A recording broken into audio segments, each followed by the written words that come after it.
All right, we're back, and we did the TEFCA episode last time. We're gonna change up the format. We're gonna do an exam, namely Yay! Judge Buchwald's exam, which she gave to two of the leading health tech companies out there today, Particle and Epic. And so, this is a long time coming. This case has been progressing since September 2024. Made it through a motion to dismiss, with some of the claims being knocked out, but the antitrust claim, some of the antitrust claims, and a tortious interference claim making it through to the next phase. However, Buchwald scrunched it and said, hey, discovery is not going to progress in full. Instead, you're just going to prove to me that we can actually figure out what a payer and a provider are, what treatment is, whether there's an actual market here for a payer platform. Because the key assertion from Particle in their claims in terms of antitrust is what is the relevant product market, and the product market asserted is this payer platform that they asserted only Epic and Particle had. That's been going since last September 2025.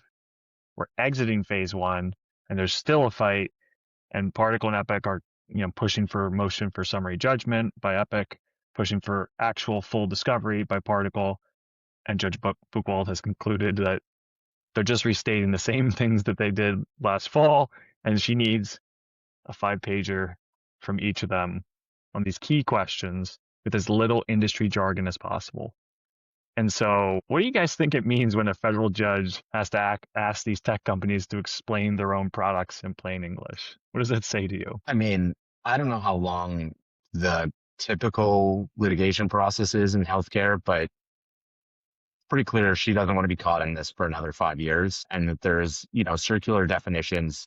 It just screams of like, can we just call X X and Y Y? And nobody is willing to say, we agree on these, except for we will say treatment is specifically call out this particular clause in HIPAA. Aside from that, let's all just create our own definitions.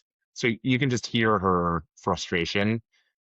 And as somebody who's not involved in this at all, it's pretty funny. Price, what do you Yeah, think? I think it's a gentle way, sort of. It did not feel gentle. This felt very Feel- much like everybody shut up and just say Yeah. what you want to say. This is a Well, teacher under- to me. Like, I'm getting a teacher who's like, that's an interesting explanation. Make it an eighth as many words and make it much clearer. And then maybe I'll think that you did a good job. I'm reading See Me After Class. Yeah, exactly. Like, which is awesome.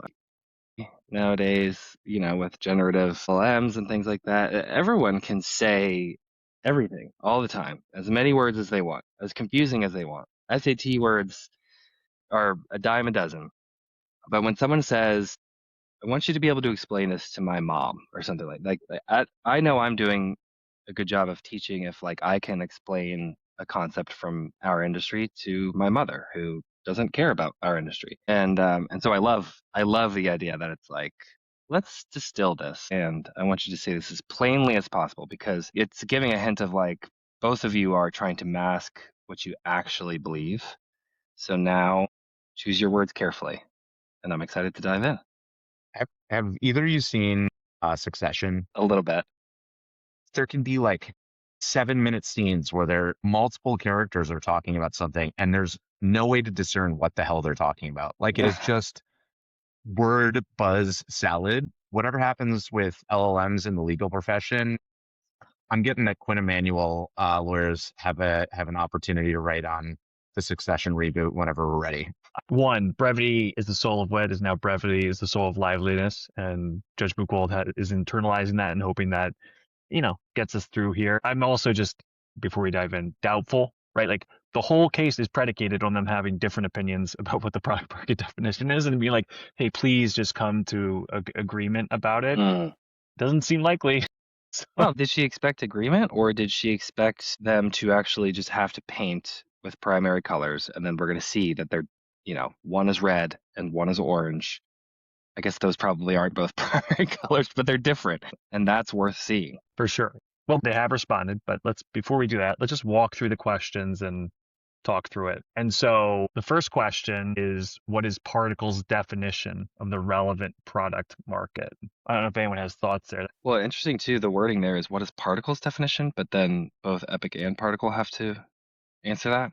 They've kind of skated all over the court, the rink Yeah. with this one. The judge is like, all right, we've already been going for a long time. Let's agree about what the original assertion was, which is wild, to your point. Yep. I mean, are we Yeah. getting into the definition of a payvider? Because that's where this all collapses into. Well, that's exactly question 2. How do the parties define payer, payvider, and provider? Okay, so going back to question 1, in defining what the market is, actually, maybe a question for Brendan, because I don't know how closely I read this. When they list the number of customers that they have, was that at the point of the lawsuit, or is that today? Customers. Epic backdated their customers, but it was also said that they've progressed in selling their payer platform. But one takeaway from this is EPP is bigger than I thought it was.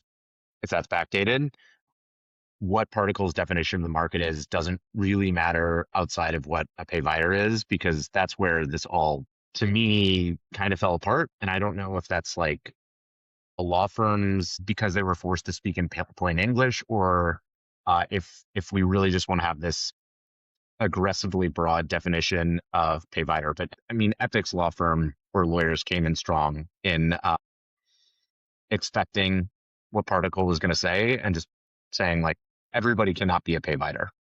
Is a payer platform a thing in your guys' mind? I mean, if we're talking that payments and operations are a separate rail of requests, then like, yes. Price, you're shaking your head. Yeah, I was shaking my head. I'm like, you can do the queries over the same rails, but like it's outside of the spirit of, well, we're going to get into care quality in a second. the payer platform as defined, like Epic's answer to number 1 is that facilitates record retrieval at scale. And what this really means is like we can help collect CDA documents, which is Clinical Document Architecture Standard. Okay, all of the electronic health records should be able to grab the problems list, the allergies, the medications, the immunizations, some encounter details, hopefully some labs, jam them into a chart summary, and exchange these on nationwide networks, right? And that happens in the billions today for the purpose of treating providers seeing these documents to treat patients. And of course, or maybe not of course, if you didn't know, payers will pay out the wazoo for this type of data. They want to know, of my 100,000 sickest patients, if I could get all of those chart summaries, I'm willing to pay Athena, I'm willing to pay Datavant to go fetch them, and I'm a covered entity. I'm allowed to access these things. They're just not supposed to be doing it over the rails of some of these nationwide networks that say we only exchange for treatment purposes right now. But that's what they're aggregating so that they can do analytics and say, of my sick patients, how do I make them healthier?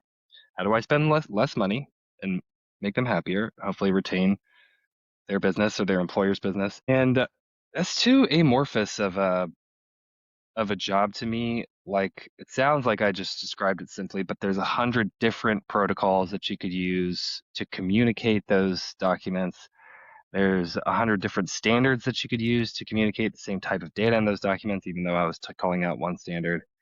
There's 100 different entities and rails. So to me, this is like, is there a product market? Well, I don't know. Like, would you say there's a hammer product market?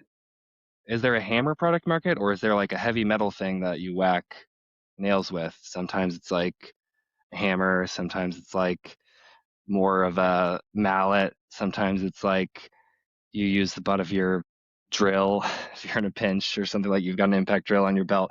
That's what's right. happening.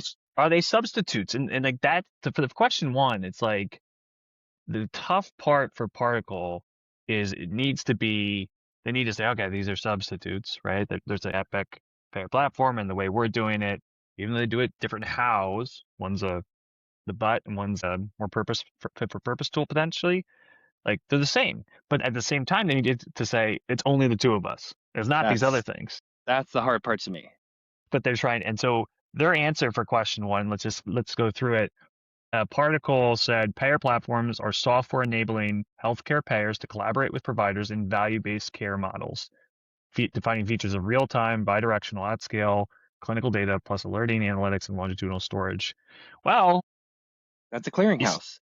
Well, you squint at, like I said, clearinghouse is that a population health tool. Innovator is named in the case. There's a tough look Yeah, there. It's also interesting that they're saying VBC so prominently, right? Like that it's VBC is the defining one of the defining characteristics for these payer platforms. meaning what? There's some aspect of risk bearing and the potential to capitalize by avoiding that risk. Like that's what they're saying there. It's not just for the purposes of processing claims, it's also for the purposes of avoiding future claims. They say if a payer is taking an active role in improving the healthcare quality of its members, that is their primary angle of attack.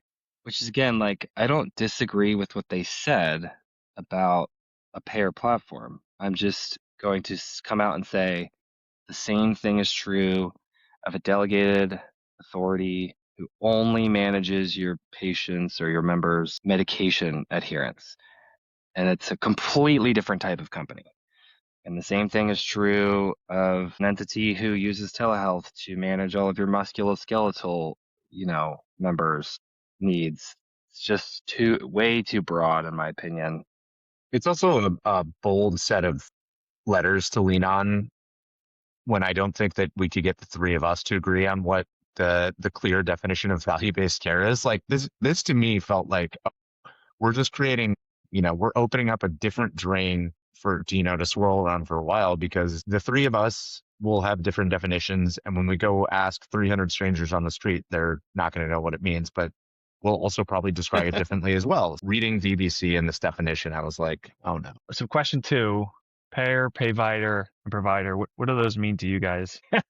What? I Okay, so provider straightforward, right? We can all get to the same definition of provider, right? Yeah, I can. The delivery of care. Yeah. And like Yeah. where we're going to end up having to argue is like what happens when United owns Optum or any of these other payers have a care delivery arm. But to me, not a lawyer, somebody put it like a really big warning on this podcast that none of us are lawyers. I know.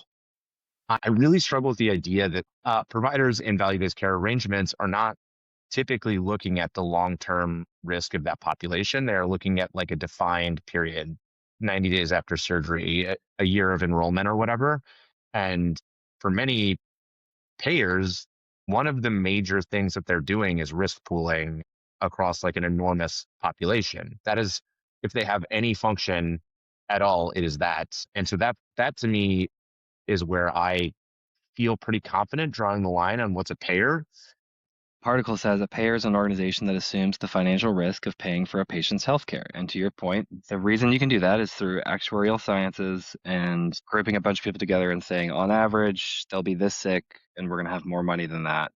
Yeah, You're but my fine. problem is like that feeds into their use of VPC of like somebody who has an ACO and is accepting a fixed fee for their patients for the year. Yes, they are doing some sort of like risk analysis of whether or not they think they're going to be able to deliver care at a lower cost than that, but it's not at the level of like, what do I think my oncology risk is across 30 million patients? They're not doing the level of modeling to offer a insurance product. That's my assumption is like there's an order of magnitude different in what those types of risk calculating orgs are doing. In interest of time, say the responses from Epic and Particle. They agree with that. They kind of land in the same spot where payer, financial risk bearer, provider delivers care. And both of them say, well, payvider, Particle terms as like, oh, this is just semantics. Like, what if instead of payvider, we said payers engaged in value-based care as the group we're talking about, which is funny because like then you probably should start by saying that in your opening brief. Because typically it's not great to throw in twists into these like nuanced 5-pager briefs as like, oh, we've been talking about this the whole time. And then Epic is like, we disagree with the use of payvider as industry jargon. And so which is interesting because I remember that being a term when I was at Epic, or maybe I'm like hallucinating and it's come into vogue since then. It, to me, always has described like Providence before they just got rid of their operating plan. Like that was payvider. I like Epic's take. They say Epic does not endorse the term payvider, which I think I kind of agree. I'm like, I would use the term payvider with you too. If I was giving a presentation, or if I was, I don't know, maybe like submitting documents to a judge, I don't think I would say payvider. Is Apple a hardware or software company? Well, it's both. And there are times that they're completely separate, and there are times that they're very intertwined. They're inextricably intertwined. It's a services company. That's the answer. Thank you, Like, Tim Cook. oh What's gosh. interesting? There's some interesting stuff in the Epic letter that hasn't we haven't really seen before. They say, well, when we have a payvider customer, they may have two instances of Epic, basically, right? Like they're going to have the provider group, Optum, and the payer group, United, are going to have separate instances of Epic. And I'm wondering if that's true for all payviders. I thought I remember there being one where it's like a merged instance and just like, UPMC is just on one big old, both insurance and healthcare side, but maybe not. Maybe Epic does segment them in that way and then thus, keep a clean boundary when allowing for certain functions. That's not a function of technology. It's a function of compliance. These people are not supposed to be allowed to see this data, and that's normal. It's probably smart of them, very calculated. But yeah, I mean, the whole point is being a payer shouldn't allow you access to like Price's behavioral health notes, right? Like just because. Yeah, that's going to be like in the weeds of state privacy laws and federal privacy laws and HIPAA and blah blah blah. We don't know enough about that, but very interesting that they create that dichotomy. Question 3. What percentage of EPP and Signal's customer bases are payers, payviders, and or providers? So what do we think? Are they selling to payers? Are they selling to providers? Are they selling to payviders? Any guesses on what shook out in these responses? I mean, I Particle mean, said all of their customers at time of suit were payviders of the Signal product, which is also a can of worms I don't want to open with you guys, but on-ramp product names are not something I'm like fluent in the way that I know Spanish when I'm drinking. Well, Signal's new. Like they added Signal to the mix after they filed the case. Once they filed the case, they were kind of like, okay, we're selling to payers, we're selling Signal to payers. Yeah. Prior to them, I think it'd be a little bit more behind the scenes. But Price, any guesses? I guess out of the gate, like none of these are providers. They have to be either payers or payviders, and there's a mix. There's got to be a mix. Like you can't have even up to 3 different customers and be like they're all payviders. I would be like, well, Aetna is a payer. I understand it's owned by CVS Health, but like let's just. I think that goes back to Epic's assertion that like payvider is a nice term to use on the fly when you're talking to someone. If we're going to define things, let's define them, you know, black and white. And so to me, yeah, you could call them payviders, you could call them payers, but like there's no way that you can call them exclusively payviders, in my opinion.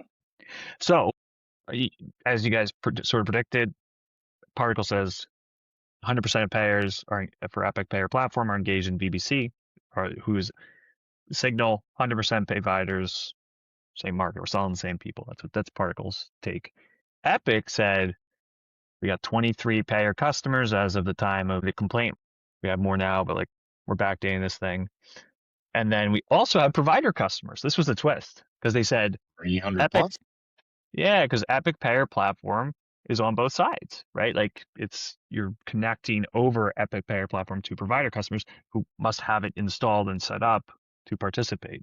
They haven't really talked about it from that angle and might, again, give Judge Buchwald some reason to pause and be like, are they the same product? Are they the same users? Is it the alleged market? Is it correct? And it's kind of a smokescreen, I think, from Epic, but it was interesting to see them mention provider users as a wrinkle in this take-home exam. Question 4, we can kind of skip over. What further discovery does Particle need? All of it. Right, full merits. They're like, let us get in there and see what we can dig up, because that's the And whole point. and Epic, obviously, they're totally aligned with Particle on that one. Particle is super jealous of CureIS, because CureIS got moved to Madison and in Wisconsin court by Epic's push. And then because it did, that's a rocket docket. They move very quick. And so they're already doing discovery there, even though even though they're still ruling like motion to dismiss and stuff. And so, I bet you they're squinting like, man, the jurisdiction here, the venue here kind of handicapped them in their case. To your point, question 4, probably not something for us to, not a whole lot to discuss. Well, the last thing is Epic had like one sentence. They're like, no further discovery is necessary. What did you think? What did you think they were going to say? Question 5, does a pure payer take an active role in member health through value-based care? Yes. It's a bad question. It's a question that should have been asked as like an addendum. Once we've graded the exams and we have to decide which one of you, if you're both equal, then we'll ask you this question. This is just a derivation of the answer to question 2. I didn't get much from it. Should a payer be trying to push a provider to do the right thing, patients to do the right thing? Yes, that's distinct in some ways from treatment. That's the crux of the issue, is oversight over care towards the right alternatives, the right care pathways, ownership of financial risk. Does that equate to treatment based on the activities? Like that's behind this question. And Particle says yes, payers bear the financial cost. So if they're self-interested to improve health, and that care coordination is treatment enough. And Epic says no, like only providers can conduct treatment. They quote HIPAA very directly, the 2000 privacy rule, and payers can help improve care, but only provider can provide care. That's their angle, and they try and make the question irrelevant by virtue of that. And I think that's what, Price, you're saying the use of payvider for people like us is it puts multiple people in a trench coat, but really there are multiple people under there. There's also the definition of payer. Oh, man, there's just too many strings to pull here, but like, why do employers have EAP programs? Sometimes it's they don't think that their TPAs are providing the right types of services. Sometimes it's for retention. So there's all sorts of reasons that an employer can act as they're self-insured, and they may decide to introduce a bunch of services.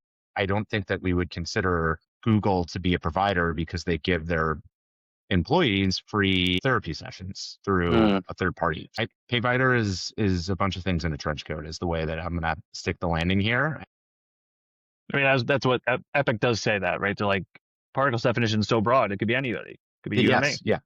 So is that right or wrong? It's compelling. It's a compelling argument. We said that improving health, absolutely. Payers can improve the health of their members. Treat, yeah, it's a little bit more like you should have an MPI, in my opinion. There should be an encounter documented.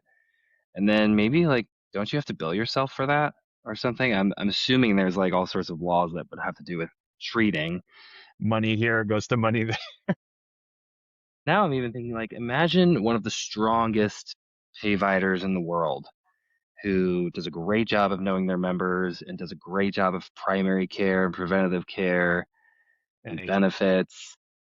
Even still, like when and if I develop congestive heart failure, I'm going to go see a cardiologist, and it might be at like UCSF. And guess who's going to pay for it?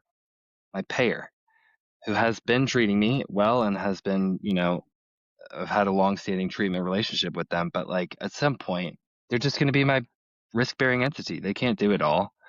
And so, yeah, I think there needs to be like, okay, we understand that there's a Venn diagram, but that doesn't mean payers and providers can become the same thing without any sort of barrier between what they're doing. So that linkage leads to question 6, right? Which is, what is Epic's definition of healthcare operations? So we talked about what treatment is. What's operations? And I'm just going to say what they said, and you guys can muse on it. But they both pointed to the HIPAA operations definition, unsurprisingly. and Particle's just like, this is what operations is. Next question. Epic said, this is what operations is, which is inclusive of things like, quality reviews for HEDIS, clinical guidelines for conditions like diabetes, patient safety activities, fraud detection. They went a little further to talk about what goes into operations. I think to sort of say, like, these are administrative. These are not direct patient care, and Epic Payer Platform is built for that, for those administrative and quality functions, not for treatment. So they used it as sort of a launch pad to differentiate. Are you guys convinced by Epic? What's funny about this case is like it's basically, the time that I've dedicated to being in interoperability kind of started around when this case originated. It basically describes what I always assumed payment and operations was, which was very validating to my own feelings. So I felt myself very aligned with Epic's definition. That said, I'm the youngest. Well, interoperability experience wise, I'm the youngest one on this call. This is all a spectrum. Life is complex. At the end, all things come to a confluence and a river runs through it, right? Like, and that river is what separates operations and treatment. I think a patient has to be involved in treatment. Like, they got to be there, or they got to go pick up a med, or they got to start taking the med, or they got to hear their provider tell them something. And yeah, calculating my HEDIS metrics to decide if I can be more compliant next year is operations. It's not treatment. I don't care if it's going to lead to treatment, but I do see a fine thread somewhere through the spectrum separating treatment and operations. And I think that's necessary if we're going to continue to lean on HIPAA, indefinitely as the law of the land with regards to these different types of activities. This is putting the case aside for a second and going back to like the first article I wrote about this arena. It's just bullshit that we've set one to zero, the price to zero and the cost of exchange to zero, but market rate for another that is 100x more expensive via more manual, less ubiquitous methods. That becomes problematic because people go, well, treatment is a patient in front of me, but what about if a provider is pulling data to review meds and like think about things without a patient being in front of me? What if a patient's being over the video call with me with telehealth? They're not in front of me. What if it's an async review? And so we eroded away from your point of view and what you positive price to say, well, if a provider's involved and they're doing some sort of treatment activity, it's treatment. And then people look and they go, well, if Dr. Smith's doing it for UCSF, and then Dr. Smith goes to work for Cigna and does the exact same activities and for pursuing the same outcome, then why should he or she not have the same capabilities and rights? Why do they have to pay a much more expensive experience to go and push towards the same outcome of improving a patient's health? And so population health, in addition to telehealth and asynchronous care, eroded away some of the cleanliness of all these definitions. And now you throw AI bots and shit in the mix, and like good luck. Like good luck trying to keep the two definitions separate. And so what's it mean? I think it means that the reality of like where we need to go as an industry is finding a way to bring parity and like allow operations to be functional and cheap so that we don't have to have this weird arbitrage. Like the arbitrage ability of artificially setting the price to zero and allowing market rates and like a shittier experience to be prevalent for the other side of the coin is the problem. We all might agree that the definition doesn't really matter, except that right now the goods are priced at extraordinarily different rates. But if it was all just data, we would be like, yeah, as long as they've got an MPI or they're a covered entity, who cares? Is that your assertion there, Brendan? That's why it's so important for us to find a way to ubiquity and similar price points where there'll always be an arbitrage opportunity and people will abuse the networks, period. That's incentives. People will follow them. Do incentives lead to fraud and abuse? Like, sure, we don't need to argue that here. I think we're in agreement. I'm just imagining like two different, an HOV lane versus a regular lane. If we've all decided that an HOV lane must meet X requirements and there's a single person driving in it, like they get a ticket. There's not a world in which we suddenly just like make payment and operations free or start charging for treatment. I feel like the definitions that came out of this exercise were very clear to me in a way that like that's the spirit of the law as I've always understood it. And yeah, it would be great if we had, I don't know, the ability to say this is operations and I'll pay, I'm paying into a Stripe account or something. It took us down a rabbit hole that is distinct from the case. And you're right, this is such a clean case, clean brief. And I'm like, well, this is the way things should be. My end of the side quest here is the rules can change. We can make up whatever freaking rules we want in this life, in this world, and we just have to go and see it through. And that, to me, we're going to have a million of these cases, because we already do. Since this case started, there's been... Keeping Brendan busy. The new rule is that your insurance plan is going to incentivize you to connect to an IAS network and upload your information to them and just call it a day. is this sponsored by BeWell? Like, what do we do? Like, but anyway, moving on to question 7. Can Epic Payer Platform and Signal be used by different types of customers in different ways? I think they have different types of customers. So yes. I'm far from a lawyer, so if anyone who really understands this case is listening, they'd probably think I'm an idiot. But a question like this to me is just like, so it's like, what is Particle going to say to that? Of course they're different. Of course they serve different things. What is it, a Family Guy meme or something where like all of the animals on the ark make make a new animal that's like got the trunk of an elephant and the body of a giraffe, and like that's what these tools are. They're just functions patched together. Somebody decided to write a line of code, and then it could be combined with a million different permutations. And I'm just, there's no way that Particle can say these are the same products serving the same types of clients. But what did they say? No, maybe this is to the crux of it. We're circling back to the beginning where I'm like, the whole point is there's going to be disagreement. They're not going to agree about things. And like this makes or breaks the case for them, right? Like Parkle says, yes, we both offer similar retrieval and storage and analytics functions. Any differences are just implementation differences. HIPAA purpose of use doesn't matter, right? Doesn't matter for the antitrust market. Epic, as you may expect, says, we have payer customers, we have provider users.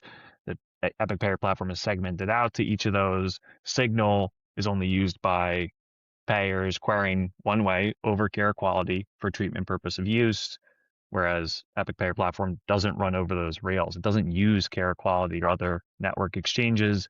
It can't even retrieve from Oracle and Athena, which Signal can, right?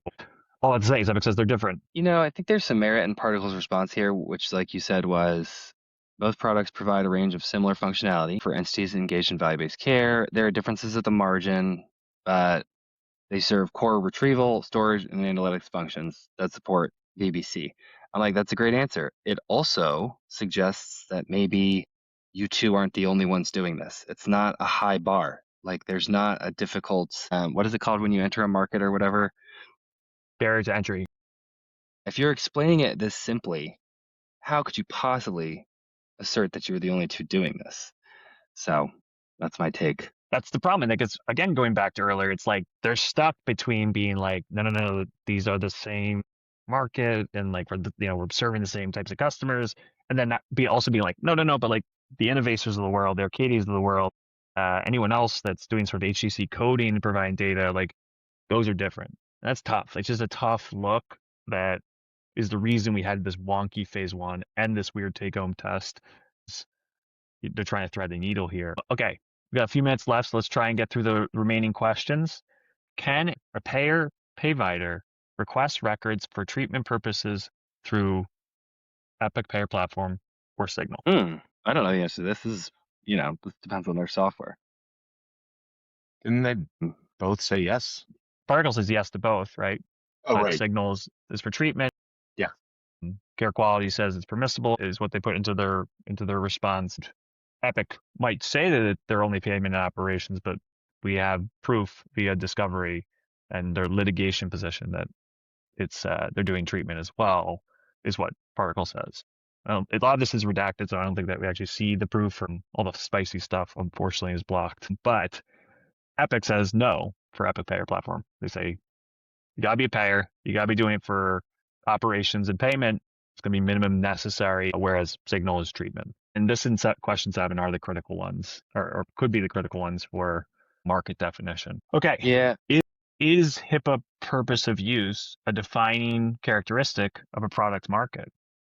Like if we're saying is to say whether they're serving the same market, if we take Epic's answer as correct, right, that Epic only pulls for operations and payment, Particle only pulls for treatment, does that mean by default they're separate markets? No. Jackhammer, break things. Hammer, break things. Backhoe, break things. Like, this is the market distortion based on fees. This is Brendan's can of worms, and I think we should just call it Brendan's can of worms as like going forward in industry definition. Correct. It's not. Both of them say no. Particle says very clearly, nope. Interchangeability. Jackhammer, the break things test. like The break things test. I hope this not referencing cases. The price Ancona break things test is a true antitrust test. It's interchangeability, reasonable interchangeability of tools and of products, and they don't care how they get, but they get data and they can do things with it. And they hand wave at secondary use and all this stuff. So I don't think we really need to get into. Epic says no, but if you actually look at the purposes of the use, the distinctions, you can understand that they're not reasonably interchangeable because you're getting records from just Epic providers because you're serving, sort of different client bases. So like if a payer using Epic can't switch or vice versa, like a treating provider can't switch and use Epic Payer Platform, then they're not substitutes. And so this actually gets to where they denied Innovacer, right? Particle says Innovacer is not a relevant competitor because it doesn't query national interoperability networks to retrieve new clinical records across unaffiliated providers. Well, if that's true, Neither does Epic EPP. says neither does EPP, and that's a really compelling argument, right? To utilize Particle's own words against them. Or as the redacted content may say, Particle knows that that's not a true assertion. Yeah, I mean, suffice to say, like I think Particle has some killer lines in theirs, similarly using Epic's words against them. It's just unfortunately redacted, whereas this part is not. Question 10 to close it out. Under what Extra credit. circumstance? Yeah, extra credit. Under what circumstances can Epic Payer Platform be used for treatment-related purposes? Brendan, you sort of disagreed with this earlier, but I don't think it can. The fact that they highlight care quality rulings in their response here, that like business associates can make that request. Isn't that similar to what Particle was saying above as to why they think that these are similar offerings? Yeah, I mean that is. I think you're right to call that out. Or that Particle multiple times references the decision making of care quality, and Yeah. that being said, this is the same question as the one above it. It's Epic says we don't do treatment requests. It can't be used for treatment, and so I think Particle uses this as a method to talk about the way that they legally pull data, the proof there of doing so prior. Epic just answers it point blank and says, we're not. All right, well, that's all 10. Do we want to grade the test? How do we think each party did? I couldn't even keep track. This feels more like the Honorable Naomi Buckwall that has become the first ever philosopher of treatment and operations than some sort of mathematically true or false, test to be graded. But I would say maybe my take would just be this: these are really, really interesting questions, and I like that the way they were phrased is sort of to peel away like what is a very fine film here that connects these use cases and products. But I think the answers on both sides, in my opinion, sort of scream like it's not a small market. It's not a single thing job to be done. It's not based on how you do things, or it is very much like what you're doing and when you're doing it. Epic, I think, has receipts to show like we've been down the straight and narrow path with regards to not using this network for this purpose, and we serve payers and providers very distinctly. I think it gives Epic the upper hand, but maybe not to not move to discovery. I just think reading this, you have to imagine like we're splitting hairs here in a way that's unnecessary and perhaps indicative that a antitrust case is not in the cards. I found myself very quickly, like just in skimming these and disagreeing with the article's definition of payvider. And it really skewed my reading of the rest of the responses. I found what Epic was writing around market definition to be far more compelling. And so the rest of their answers, I think I gave them a lot more credit, but I'm going to be very interested to see what the decision around discovery is, because there are some redacted portions. Maybe there's some absolute bangers in there and we'll find out about it. But I just thought that the definition of payvider on article side was particularly weak. What people are going to want to know, what is the health API guy? What we think is right or wrong about these topics, as you heard me like digress and go off on a side quest, is totally distinct from antitrust law. And we're not lawyers, but I really like antitrust law. And the bar is really high for it. And market definition has always been the challenge. And this weird take-home exam and phase one, all is because Judge Buchwald has been skeptical of the product market. And that's not good for Particle. And reading these responses, I don't see it getting better. So like my guess about the way the case goes is that she allows for summary judgment against the antitrust claim, and at least Epic gets a shot via that to dismiss that count. There is one remaining claim, and Particle makes a strong, compelling case for prejudice if that was to be dismissed, of this tortuous interference on their contracts with one of their clients, which is a separate claim that's really not part of this whole phase one. And so I imagine maybe a motion for summary judgment being allowed, and then progressing to a discovery that's focused around that claim, which is lower damages and like just isn't the big cut that I think Quinn Emanuel and Particle were hoping to get. But we shall see. We shall see. Stay tuned. Maybe it'll go to Game Gentlemen. 7. Nixon 4. Spurs, let's go Spurs. Go, baby! We're down, but we're not out, and we're very optimistic. So Big game tonight, Price. We love an underdog in both this court case love it. and the Spurs. So see you all next time. Thanks all. See you guys.